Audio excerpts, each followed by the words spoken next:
Баршаңызға қайырлы күн, каналыма қош келдіңіз. Бүгін сізге осындай қытырлап тұратын сарымсақ қосылған нанның рецептімен бөлісемін.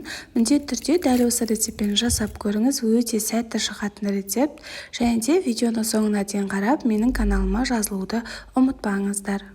Ең алдымен бізге осындай заттар қажет болады. Ең бірінші сары май немесе маргарин. Біз қазір бұны ертіп алатын боламыз.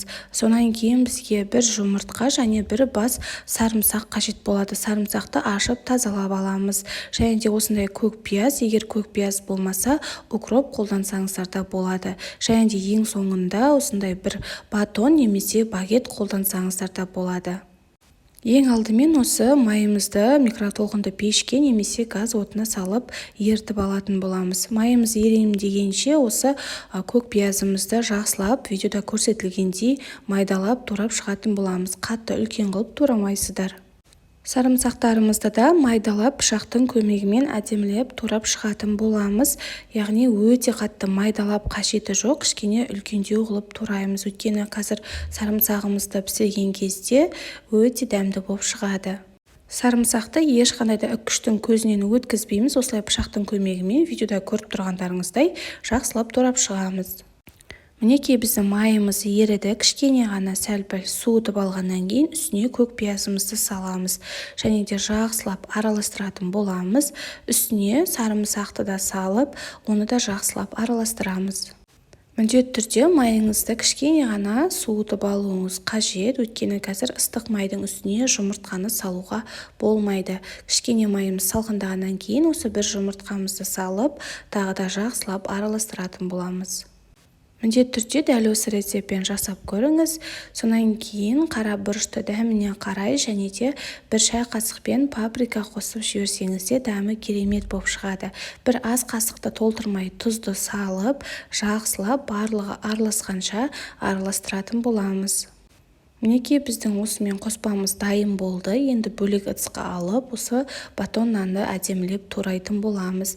Өз қалауларыңыз бойынша турасаңыздар болады. Осындай үлкен-үлкен қылып турасаңыздар да болады. Енді ол өз қалауларыңыз бойынша мен осылай әдемі қылып, бәрін бір тегіс, бір келкі қылып турап аламын да, видеода көріп тұрғандай ұзынша етіп турап шығамын. Дәл осылай жасасаңыздар жеуге өте ыңғайлы және қытырлақ болып шығады. Мінекей осындай қылып барлығын әдемілеп турап алатын боламыз. Батон немесе багет нанын міндетті түрде қолданыңыз. Құрметті менің көрерменім, егер менің видеом сізге ұнап, пайдалы болып жатса, менің каналыма жазылуды ұмытпаңыз, подписация бөлімін басып, қоңыраушаны басып қойыңыз.